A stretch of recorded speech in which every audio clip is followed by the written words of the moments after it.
Pets Life with Gym Dog, Ireland's first pet resort by Des the Vet. Managed by vets, loved by pets. Daycare, vet care, premium pet food and grooming. Visit at petslife.ie. Yes, for a Tuesday morning, and a very good Tuesday morning to you. 0833 97 97 97. Your questions are welcome for Des Groom, our regular expert when it comes to veterinary matters. And you can message us, WhatsApp us, or leave us a voice note, and we'll take care of that for you as well. A very good morning to you, Des. Morning, John. Good weekend, Robert, or what did you get up to? Great weekend, very busy weekend on a personal level and on a professional level. I loved the rugby on Saturday. Also went to rugby in the RDS on Sunday afternoon, and in between times we sponsored and judged at Gym Dog. Myself and the team sponsored and judged a dog show in Monasterevin. And yesterday, for good measure, I took in a visit to the zoo. Okay. So it was a very full weekend. Okay, well, let's start off at the beginning. First of all, I know you're a big fan of the schools rugby as well. You were at that as well too, yeah? I was at the schools rugby. Great excitement. The pinnacle of those young guys' young lives. Yeah. Blackrock against St Michael's. Commiserations to Newbridge College, they did very well up to a point, and Clongowes College and Kilkenny College all competing away. But the best two teams in the RDS yesterday anyway, Michael's and Rock, and Janie Mac, John, some of those guys they're big and strong and they're very professional. Yeah, that's the reason why the academies do well in Leinster and everything else. Because the pipeline, as they call it, is very strong. Yeah, it is, yeah, it's a conveyor belt. Okay, onward bounds. Let's turn our attentions to, you were out and about at a dog show. The dog show. So, I've been doing this for a number of years now. Yeah. Monasterevin has a lovely St Patrick's Day dog show on the morning before their parade. So we sponsored trophies and prizes and a goodie bag for every dog who came to the show. And we did the judging, myself, Katharina, Casey, Sarah and the Gym Dog team. Okay, very good. I have to ask you about that though. I mean, are dog shows still as popular as ever? They're becoming more popular. More popular? Yes, okay. Absolutely. So way back, I've been doing that for a number of years now. Over 10 years I've been judging that Monasterevin dog show. And we used to get 20, 30 kind of numbers at it.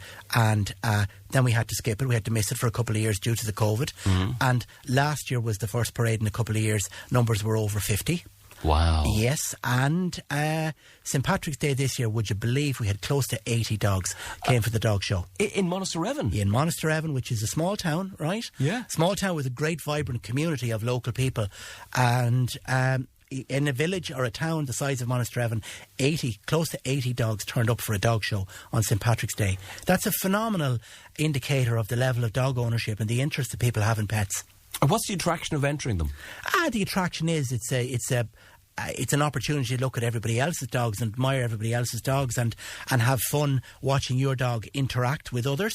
And just the fun of being together and being out for a walk with your dog and watching everybody else's dog and how they react. And people are always fascinated by. They're very proud of their own dog, and they're always fascinated by everybody else's dog and how well is his dog behaved, and how well is that dog behaved compared to mine, and so on. And they just want them to have fun and interact and enjoy themselves. And I must say, in recognition of the amount of socialisation and good work that dog owners do, we had almost 80 dogs there, and they were all well behaved. No incidents, no bites, no scraps, no hassle whatsoever. I was just going to ask, that was my next question. Was it mayhem? No, it wasn't mayhem. They were remarkably well behaved, the whole gang. Okay, including the owners. Absolutely, yeah. And we had enough goodie bags for the owners, which is a big part of it. Yeah, right. What about varieties that enter? Yeah, varieties that enter. Okay, so we have small breed, medium breeds, mixed, large breeds, and then we did a family pet class.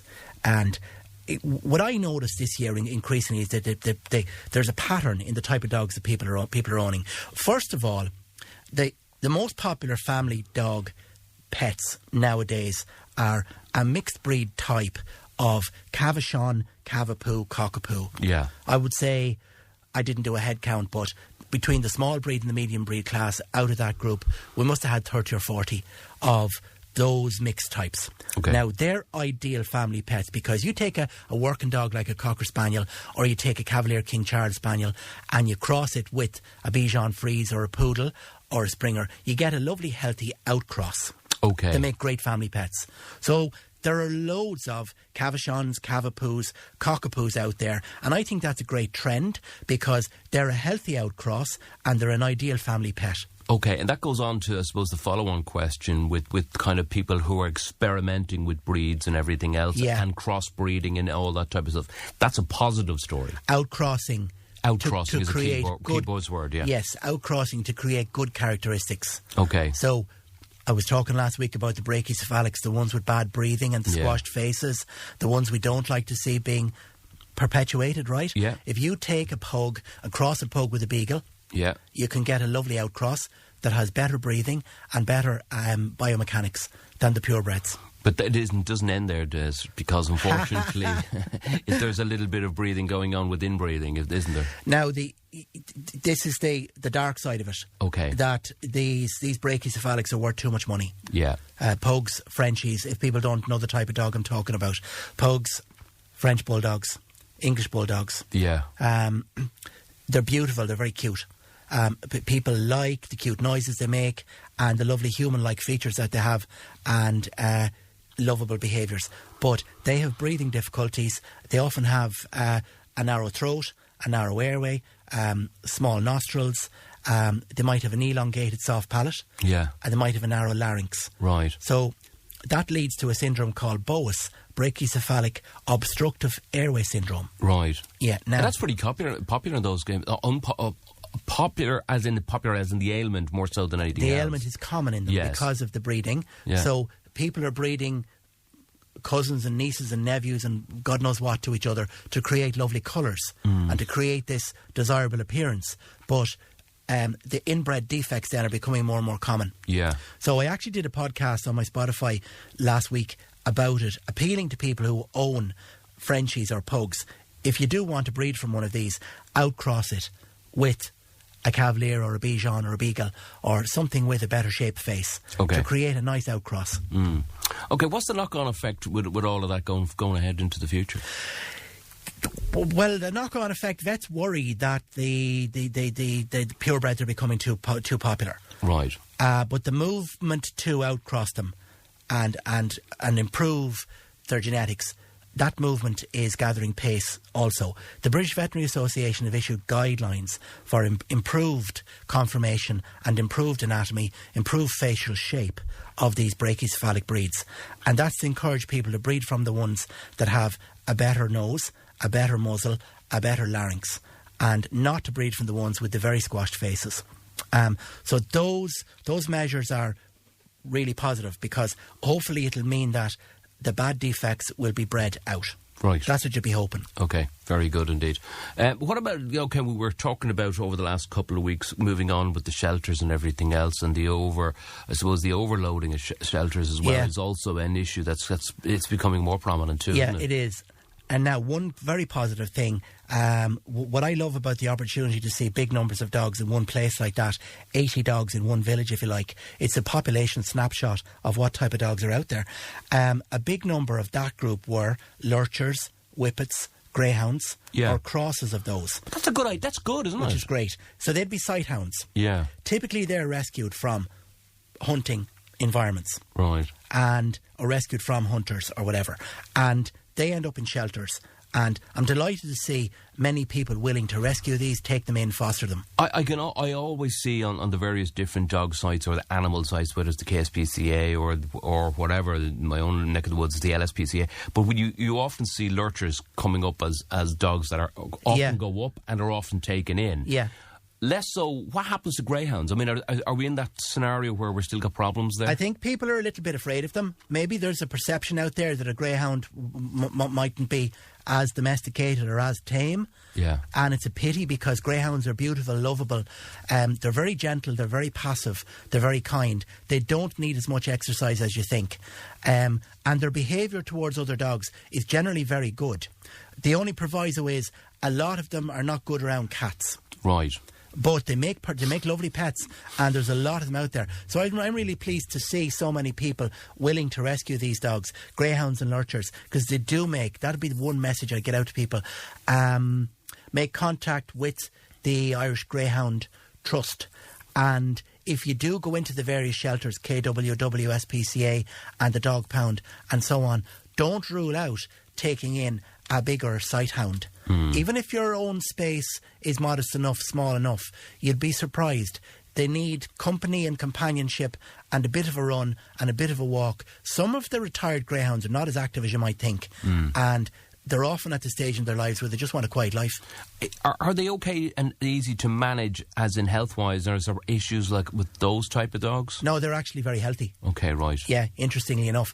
So paradoxically, the really popular ones that people are paying big money for, 1,000 and 2,000 euros and ridiculous prices, they're the ones with the veterinary defects. Whereas you can pick up a healthy crossbreed for free, give it a good home and love it, and you might almost never have to bring it to the vet. Okay, and that's the beauty about these. But the problem is these shelters are there's overspilling all the time. They really are, aren't they? They are. Now, they're filling up. From my own experience of them recently, they're at crisis point. They're full the whole time. And if they're taking calls from people who are trying to offload a dog and just can't keep a dog anymore, and somebody please take this dog off my hands, they ring the pounds and they say, oh, we're full, sorry, we're full, we can't take it. Those dogs are ending up on the roads anyway, unfortunately. Yeah. So we need to probably look at being a little bit more selective in our rehoming and fostering policies, and not to allow the pounds, maybe just to be a little bit quicker to rehome them or make a decision with them. Yeah. Because for the interest of the societal good, for the social good, you can't have strays wandering the roads. So that the appeal then is for the dog pounds to double their efforts to rehome these animals quicker, or make decisions about their rehomability quicker. And an appeal to people, if you're thinking of getting a dog, don't buy one. Go to the shelters and foster one, please. Yeah, okay. And Muireann was on, she says, is there such thing as a dog shampoo that doesn't cause an allergic reaction, a bit like humans? Yeah, there is, absolutely. I have a couple of names I can think of. There's one called Aloes, which is an aloe vera based, very gentle shampoo, medicated. You'll get it in the vets. It's not prescription medication, it's over the counter, but it has aloe vera and a few other nice hypoallergenic ingredients in it. Plenty of hypoallergenic shampoos out there, for sure. Yeah, and I think that's good, because people like grooming their dogs anyway, don't they? And we were talking about that last week too. Yeah, they do. And there used to be a kind of a fallacy that dogs shouldn't be washed too often. But in fairness, if your dog is in the house, it has to be clean. You want to observe good hygiene in your own home, of course. So wash your dog a couple of times a month or once a week if you want to, by all means. I'll give you a good one, just on a sidebar there. So I was up in Dublin myself on the weekend, went into one of the petrol stations off the M50 up around Temple Oaks, Spawell direction, and there was a setup where there was people queuing up with their dogs to power wash their dogs. Bark and Bubbles was the name of the thing. Oh, you've seen those. It's kind of a walk-in dog wash. And you lift the dog up, right, into this stainless steel vat. Yeah. You put your few quid into it. The water comes on. It's a bit like power washing your car. And the shampoo comes in, and you scrub your the dogs are just sitting there loving it. And they like it because it's warm as well. Yeah, and then then they go and have the hairdryer, right? Have the old hairdryer, and they dry the dogs the hairdryer as well as everything else. And the dog is just sitting there going, please, more. Bit of more cheese. Yeah. A great idea, I have to say. Great idea. So dog wash centres alongside car wash centres. Yes. It's a good combination, because you have to have water pressure and drainage and constant hot water. Yeah. So tricky enough to put one in.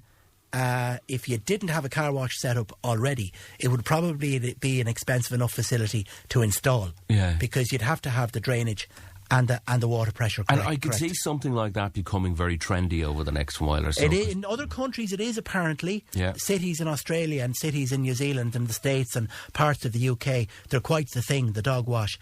Generally adjacent to the car wash, and it makes sense, as I say, because of the water pressure issue. Yeah, absolutely, great stuff indeed. Now, let's look at the question in there. James wants to know his... where's his guy? Oh yeah, so there it is. James has got an issue with his dog, which is 2 years old. It's a cross between a Cocker Spaniel and a Spaniel. He says he's in great form, as always, but we find there is a bit of a rash on his back. We're scratching an awful lot lately, and it's a bit red. So that's dermatitis. Okay. And the cause of it could be an allergy, or it could be parasites. Okay. They'd be probably the two commonest, most likely reasons for that. That's scratching. So anything itching like that, where you have some hair loss and you have spots like that on the skin, that's a form of dermatitis.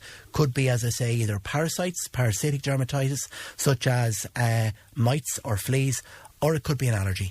But Does this customer's our owner say how long has that been going on for? No, just as a 2-year-old dog, so it must be going on the last couple of months or something. Yeah, like it'd be unusual enough to have that during the winter. If it was fleas, it'd be more likely to be a spring-summer problem. I would say definitely you do need to get some advice from your vet, because that will only spread. Okay. Jennifer is on. She says, I've started to give my dog dry food over the last few weeks. He's absolutely loving it at the moment. We even got a drop stuff off Des quite recently as well. The question is, should I keep him permanently on the dry food, or as we come into the summer months, do I need to give him something else? Yeah, keep him on the dry food. For the convenience of it. Yeah. And just have the water bowl beside the dog. Okay. The advantage of the processed dry food is that you know what's in the bag. You know what the dog is getting all the time. It's a balanced diet. You will have healthier and cleaner stools, which will be easier to pick up. Okay. So there's a convenience aspect of it from your own point of view, and the health aspect with the dog. And didn't you say something about kind of if the dogs are getting a bit bored with the dry food, you can wet them or wet the nuts or whatever else? Sometimes a little bit of milk or leftover gravy or a few good healthy leftover dinner scraps mixed through the nuts would be fine.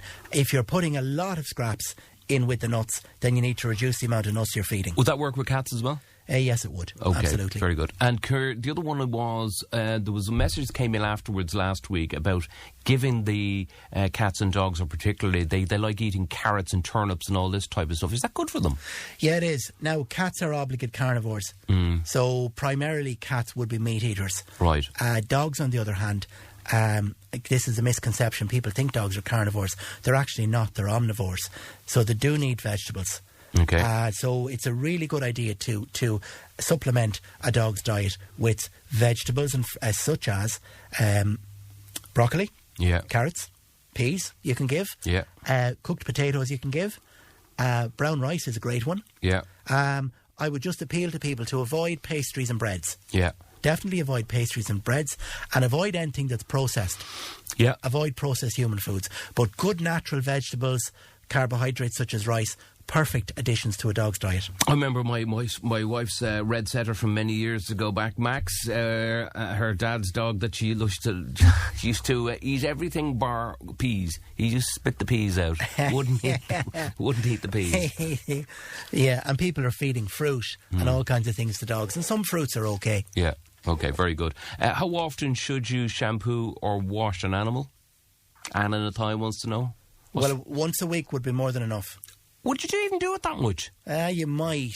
If you had a dog with a very busy, full outdoor life and was getting himself mucky, going to daycare and so on, getting himself mucky, you could, and by the same token then, that dog is sleeping in the house at night, you could give him a gentle bath with a hypoallergenic shampoo about once a week and a brush out. Okay. Now, people that own retrievers and long-haired dogs will tell you that they mat and they tangle very quickly, and they should get a good brush out, and maybe a bit of a rinse, more or less weekly. Okay, and the follow-on from Anna in the Thai, I think her dog is a Cavapoo. So again, how often would you be washing it? Once a week is okay? Yeah, once a week, and a little blow dry for a Cavapoo. So a Cavapoo is a cross between a Cavalier King Charles. That's right. And generally a small poodle, such as a Bichon Frise, is the other half. Okay. The larger ones might be a bigger poodle, but usually a Cavapoo is sort of a little 10 kilo, bit bigger than a terrier. They're a typical small breed dog. They're really popular. But here's the other thing: is if people are washing them that often with kind of dog shampoos, I presume the dog shampoos are going to stop them getting dermatitis and stop them getting them the itch and the scratch. There's those ones we were talking about earlier on. Using the mild ones like that. Has to be a mild one if you're going to wash it more frequently. Especially the white and pale-skinned dogs, and the Cavapoos and Cockapoos in particular put a big asterisk beside them, in the sense that you do need to use a hypoallergenic shampoo and probably a hypoallergenic diet with those little dogs. Okay. On that note, Des, we'll wrap it up today. That was pretty busy indeed. Thanks as always, and an interesting little bit of a chat. Back to normal again next week, usual time, from around 11:20 on a Tuesday morning. That's with Des Groom and Jim Dog, and we're looking forward to that. It's a pet's life, most definitely is. Thanks, John. It's a pet's life with Jim Dog, Ireland's first pet resort by Des the Vet, managed by vets, loved by pets. Daycare, vet care, premium pet food and grooming. Visit at petslife.ie.